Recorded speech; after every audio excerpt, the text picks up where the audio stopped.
1 Corinthians 7. Principles of marriage. Now concerning the things of which you wrote to me, it is good for a man not to touch a woman. Nevertheless, because of sexual immorality, let each man have his own wife, and let each woman have her own husband. Let the husband render to his wife the affection due her, and likewise also the wife to her husband. The wife does not have authority over her own body, but the husband does. And likewise the husband does not have authority over his own body, but the wife does. Do not deprive one another except with consent for a time, that you may give yourselves to fasting and prayer, and come together again, so that Satan does not tempt you because of your lack of self-control. But I say this as a concession, not as a commandment. For I wish that all men were even as I myself. But each one has his own gift from God, one in this manner and another in that. But I say to the unmarried and to the widows, it is good for them if they remain even as I am. But if they cannot exercise self-control, let them marry, for it is better to marry than to burn with passion. Now to the married I command, yet not I, but the Lord. A wife is not to depart from her husband, but even if she does depart, let her remain unmarried or be reconciled to her husband. And a husband is not to divorce his wife. But to the rest I, not the Lord, say, if any brother has a wife who does not believe, and she is willing to live with him, let him not divorce her. And a woman who has a husband who does not believe, if he is willing to live with her, let her not divorce him. For the unbelieving husband is sanctified by the wife, and the unbelieving wife is sanctified by the husband. Otherwise your children will be unclean, but now they are holy. But if the unbeliever departs, let him depart. A brother or a sister is not under bondage in such cases, but God has called us to peace. For how do you know, O wife, whether you will save your husband? Or how do you know, O husband, whether you will save your wife? But as God has distributed to each one, as the Lord has called each one, so let him walk. And so I ordain in all the churches. Was anyone called while circumcised? Let him not be uncircumcised. Was anyone called while uncircumcised? Let him not be circumcised. Circumcision is nothing, and uncircumcision is nothing, but keeping the commandments of God is what matters. Let each one remain in the same calling in which he was called. Were you called while a slave? Do not be concerned about it, but if you can be made free, rather use it.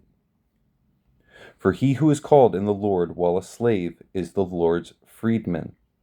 Likewise, he who is called while free is Christ's slave.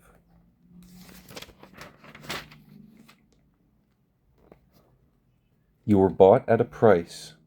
Do not become slaves of men. Brethren, let each one remain with God in the calling in which he was called. Now concerning virgins, I have no commandment from the Lord, yet I give judgment as one whom the Lord in his mercy has made trustworthy. I suppose therefore that this is good because of the present distress, that it is good for a man to remain as he is. Are you bound to a wife? Do not seek to be loosed. Are you loosed from a wife? Do not seek a wife. But even if you do marry, you have not sinned, and if a virgin marries, she has not sinned. Nevertheless, such will have trouble in the flesh, but I would spare you. But this I say, brethren, the time is short.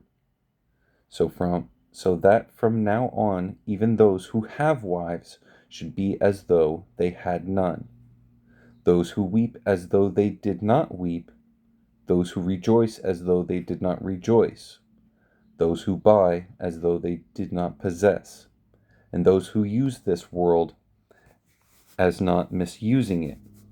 For the form of this world is passing away, but I want you to be without care. He who is unmarried cares for the things that belong to the Lord, how he may please the Lord.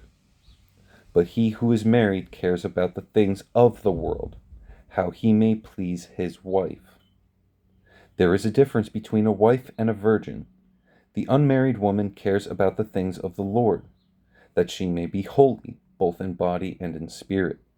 But she who is married cares about the things of the world, how she may please her husband. And this I say for your own profit, not that I may put a leash on you, but for what is proper, and that you may serve the Lord without distraction. But if any man thinks he is behaving improperly toward his virgin, if she is past the flower of her youth, and thus it must be, let him do what he wishes. He does not sin, let them marry. Nevertheless, he who stands steadfast in his heart, having no necessity, but has power over his own will, and has so determined in his heart that he will keep his virgin, does well. So then, he who gives her in marriage does well, but he who does not give her in marriage does better. A wife is bound by law as long as her husband lives, but if her husband dies, she is at liberty to be married to whom she wishes, only in the Lord. But she is happier if she remains as she is, according to my judgment, and I think I also have the Spirit of God. The word of the Lord. Praise to you, Lord Jesus Christ.